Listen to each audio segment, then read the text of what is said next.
খাওয়ার পর অনেকেরই নানান ধরনের অভ্যাস থাকে, তবে এর বেশিরভাগই স্বাস্থ্যের জন্য ক্ষতিকর। তাই খাওয়ার পর কি কি অভ্যাস এড়িয়ে চলতে হবে আজকে আমরা দেখব এই ভিডিওতে। গোসল করা। গোসলের পর হাত এবং পায়ের রক্ত চলাচলের পরিমাণ বেড়ে যায়, অন্যদিকে পাকস্থলীতে রক্ত চলাচলের পরিমাণ স্বাভাবিকের তুলনায় কিছুটা কমে যায়। আর খাওয়ার পর পেটে পর্যাপ্ত পরিমাণ রক্ত চলাচল খুবই জরুরি, তা না হলে খাওয়ার হজমে ব্যাঘাত ঘটে। তাই খাওয়ার ঠিক আগে বা পরে গোসল করা উচিত নয়।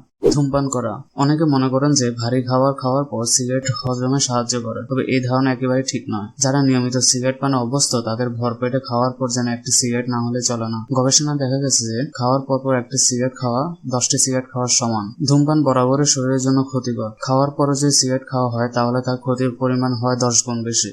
ফল খাওয়া। ফল স্বাস্থ্যের জন্য খুবই উপকারী। ওজন কমাতে এবং রোগ প্রতিরোধ ক্ষমতা বাড়াতে ফলের জুড়ি নেই, তবে রাতে বা দুপুরে খাওয়ার পর ফল না খাওয়াই ভালো, কারণ খাওয়ার পর ফল খেলে তা খাবার হজমের পাকস্থলী থেকে অন্ত্রে যাওয়ার ক্ষেত্রে বাধা সৃষ্টি করে। তাই ডাক্তাররা খাওয়ার 1 ঘন্টা আগে বা পরে ফল খাওয়ার নির্দেশ দিয়েছেন। চা পান। চায়ে রয়েছে অ্যাসিডিক উপাদান, আর প্রোটিনের সঙ্গে অ্যাসিড বিপরীত প্রতিক্রিয়া করতে পারে, যা হজমের সমস্যা করে। অনেকে সকালে ঘুম থেকে উঠে নাস্তার আগে চা খান, তবে এই অভ্যাস যত দ্রুত সম্ভব ত্যাগ করা উচিত, বরং খাওয়ার অন্তত 1 ঘন্টা পর চা পান করা উচিত। তারপর রয়েছে বেল্ট ঢিলে করে নেওয়া। খাওয়ার আগে প্যান্ট ঢিলা করে নিলে খাওয়ার পরিমাণও বেড়ে যায়, আর তা ওজন বাড়াতে সাহায্য করে। তাই খেতে বসার আগে বেল্ট ঢিলা করে নেওয়ার অভ্যাস ত্যাগ করা ভালো।